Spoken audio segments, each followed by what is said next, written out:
I'm Justin Silverman of the New England First Amendment Coalition.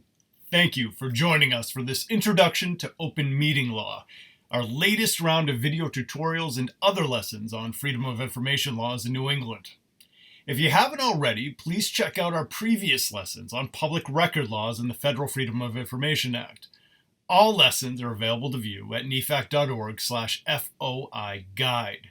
In addition to more video tutorials, you'll also find there other helpful resources such as common Q&As, notable case law, and an FOI legislation tracker. This round of lessons is brought to you by NEFAC with help from the Society of Professional Journalists Foundation, the Rhode Island Foundation, MuckRock, SPJ New England, and the New England Society of News Editors. We're grateful for everyone's support. Thank you. Now, here's NEFAC's Emily Sweeney to introduce you to your instructor. Hey everybody, I'm Emily Sweeney from the Boston Globe, and I want to thank you all for joining us for this webinar. This session is going to focus on the open meeting law in New Hampshire. And with us is Gregory Sullivan. He serves on the NEFAC board, and he's also general counsel for the Union Leader Corporation. He also teaches First Amendment media law at Suffolk University Law School and at the Nacky Loeb School in Manchester. Greg, thank you so much for joining us and walking us through the open meeting law. My pleasure, Emily. I hope you can all read everything on that slide. No, wait a minute. That's the Constitution of the United States of America. And to me, there are only 4 words that are important for this presentation. And they are the 4 words that the framers drafted for us in large letters, so we'd be hip to what it's all about. And those 4 words are "we the people" up the top, and then near the bottom, "done." And that's what the Constitution means to me. We the people own the White House, own the State House, own City Hall. And by the way, if you've seen me give this presentation before, I apologize for the redundancy, but we start with this slide because we are the government. In New Hampshire, we have a very strong constitution for free speech, free press, and the right of the public to know what the government is up to. All power residing in the magistrates and offices. They are our substitutes and agents, and they are accountable to us. Government should be open, accessible, accountable, and responsive. The public's right of access to governmental proceedings, which is what we're talking about this evening, and records, shall not be restricted. All right, it doesn't say that. It says shall not be unreasonably restricted. If there is one word that underlies all law in the United States, it is reasonableness. This is from RSA, New Hampshire RSA 91A, the right to know law. This is the preamble. The purpose is to ensure both the greatest possible public access to the actions, discussions, and records of all public bodies and their accountability to the people. This, again, is from the preamble. And by the way, this body of law, open meetings in New Hampshire, is really what I would call statutory. Very little case law in New Hampshire on public meetings, unlike public records where the fights are ongoing every day in court and out of court. In fact, I don't know if the governor signed the new bill providing for an ombudsman in New Hampshire to mediate and decide disputes between citizens and the government over public records. That's a topic for another day because I have some issues with that statute as it was passed. Openness in the conduct of public business is essential to a democratic society. 91A has a purpose of ensuring the greatest possible public access, as we said a moment ago, to the actions, discussions, and records of all public bodies and their accountability to the people. So I can't stress enough the purpose of the right to know law. So as I said, this area of the law is very dependent on the statute 91A. Were I an attorney showing up to argue for access that I believe has been denied by a governmental body, were I a journalist, a reporter, or a citizen seeking to hold my public servants accountable and open, I would have a copy of 91A with me, which I do. It's very lengthy. These slides will give you only what I determined to be kind of the highlights of the chapter. But number one, it's worth reading. And number two, certainly worth understanding should you be having difficulty with your public body, whatever body that might be, state, local, township, etc. So a meeting means the convening of a quorum of the membership of the public body, or a majority if quorum requires more than a majority. So it's at least a majority. When a majority of a board gets together, whether it's the legislature, whether it's the school board, if they have a majority, they're having a meeting if they're discussing or acting upon matters over which they have supervision, control, jurisdiction, or even advisory power. Now, if they happen to bump into each other, if there are 5 selectmen in the town and 3 of them happen to be eating at the same diner on Saturday morning, and they get together and talk about the Boston Bruins, or even matters before them, as long as no decisions are made, they can have that discussion, not a meeting, not a definitional meeting. Not including negotiations or strategy discussing collective bargaining, and an important one, not consultation with legal counsel. And we're going to talk a little bit more about that later because, as I said, there are very few cases, but one of the, if not the main case in this area, talks about what consultation with legal counsel means under the statute.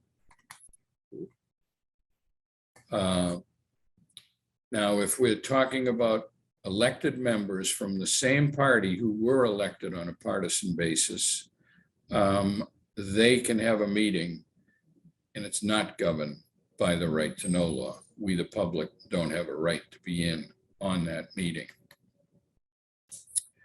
They can circulate draft documents, but it doesn't mean that if they're having a meeting and discussing these things, we the people don't have a right to be there, because we do. All meetings, whether in person, telephonic, electronic, shall be open to the public. That's what the statute says, shall be open to the public. No voting while in open session, except for town meetings and school district meetings and elections. No voting while a body is in open session may be taken by secret ballot. We have the right to know who's voting for which side of the issue at all times. Very important these days. I hope someone else gets that phone. Sorry about that. We can record with tape recorders, cameras, videotape at public meetings. It's hasn't always been that way, but that is the law today. Minutes are huge, particularly when we're talking about non-public sessions. And we're going to talk about when bodies can go into non-public sessions and when they cannot. Non-public sessions, the minutes must include the names of the members, the persons appearing before the body, and a description of what was discussed and any final decisions. Who made the motion, who seconded it, shall be in the minutes. And minutes shall be open to the public not more than 5 business days after the meeting. and shall be treated as permanent records of any public body or any subordinate body. And we'll look at 91A6 shortly, which is an exemption from that general rule that we get the minutes 5 days after the meeting. Outside of meetings, public bodies shall deliberate on matters over which they have, again, supervision, control, jurisdiction, or advisory power only in meetings held pursuant to the provisions of this statute 91A. No secret deliberations. Communications outside a meeting, including but not limited to sequential communications, and that would be like a chain email. I'll send it to Selectman A. Hey, A, you send it over to B. B can send it to C. You can't do that if you're trying to circumvent the spirit and purpose of Chapter 91A, which again is to provide our citizenry with the greatest possible access. That access cannot be unreasonably restricted. They can go into a non-public session, but it only is with respect to, I believe it's 11 exemptions that allow them to go into non-public session. No session at which evidence, information, or testimony is received shall be closed, except as provided in paragraph 2. And if they want to go in non-public session, they've got to make a motion and have it seconded and approved. And that motion must state on its face the exemption under paragraph 2, which we'll get to, which is relied upon as the foundation for that non-public session. The vote shall be by roll call, and again, it's a majority of the members. And any discussion in that non-public session must be limited to the matters set out in that motion. So we're going to get to paragraph 2, as I said, but this is sort of a listing of the reasons they can go into a non-public session. The dismissal, and we'll see these, the dismissal, promotion, or compensation of a public employee, the hiring of a public employee, reputation in certain instances, which we'll get into. Some of these are very much common sense. The discussion of buying or selling real property, because if you do that in public, you're giving other bidders the opportunity to take advantage of your information. Pending litigation or claims that they believe are leading to litigation, matters relating to the security of the body or of the state. Business finance applications, because obviously if they're public, other bidders are going to do a better job than the initial applicant. Emergency functions, and this was passed after 9/11. Confidential commercial and financial information. That's a tricky one because, as we've seen in the field of public records, that is not allowed to consume and take over the rule of public disclosure itself. So the courts require the bodies to engage in what's called a balancing test. Is there a need to keep this information confidential or secret that outweighs the public's right to know legitimately what the government is up to? School board tuition contracts, that's a tricky one. Consideration of legal advice. That one, I believe, was knocked out by the Supreme Court in 2011, the case of Ettinger versus the Town of Madison Planning Board. In that case, the planning board, just prior to a public hearing, went into a non-public session to discuss a memorandum that their administrative assistant had drafted at the instruction of town council.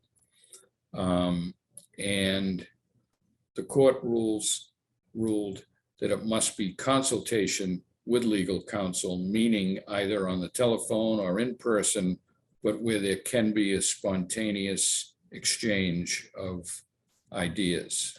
Other than that, they can't go in and discuss what the lawyer said in a letter or a memo. and then whether to disclose the minutes of a non-public session. They can do that in non-public session. So this backing up, again, A is dismissal, promotion, or compensation of any public employee or the disciplining of such employee or the investigation of any charges against him or her unless the employee has a right to a meeting, public meeting, and requests that the meeting be open, in which case the request shall be granted. Well, there's a case pending currently before the Superior Court, Union Leader Corporation versus the New Hampshire Police Standards and Training Council. Every police officer in New Hampshire has to be certified by the council once a year. And they also have decertification hearings.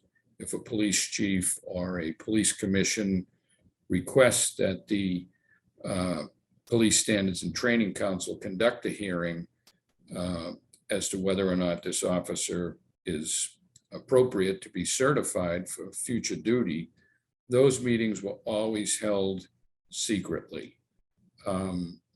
Union Leader Corporation said that was violative of the open meeting law, and the Superior Court judge has agreed, and that case no doubt will be headed to the Supreme Court shortly.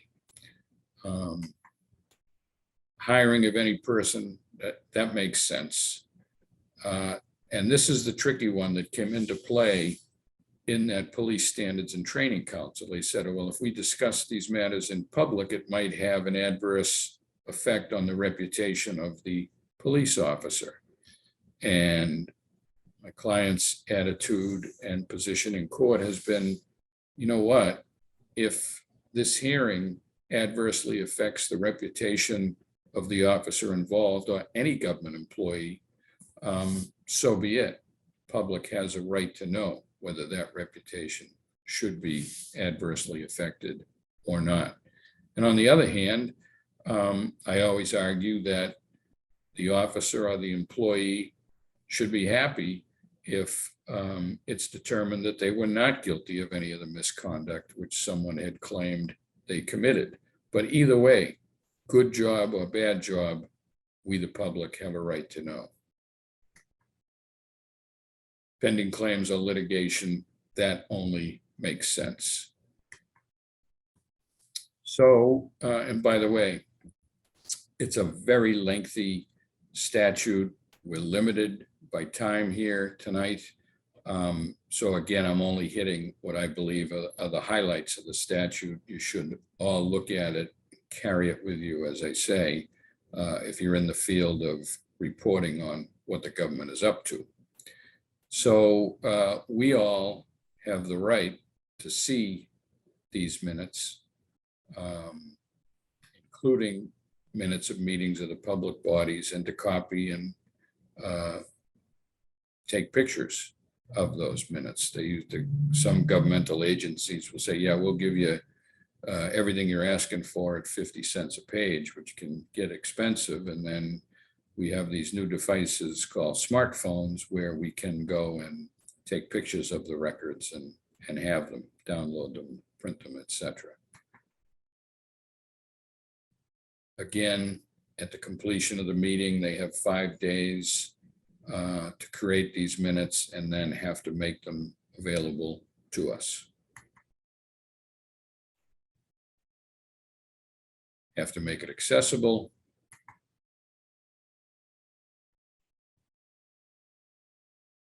Again, within 5 days after a meeting. They can only charge the actual cost. And a lot more slides. I don't think we need them. I'd love to field any questions that any of the viewers would have on our right to attend and make sure that public bodies and agencies are complying with the right to know law with respect to open meetings. The exemptions are 11 of them. And if you know them and a board member makes a motion to go into a non-public session and you believe that that is violative of the law, you certainly have the right to stand up, raise an objection, and have your 91A with you citing the law itself. That certainly is my recommendation, because it's a lengthy law, but pretty straightforward at the same time.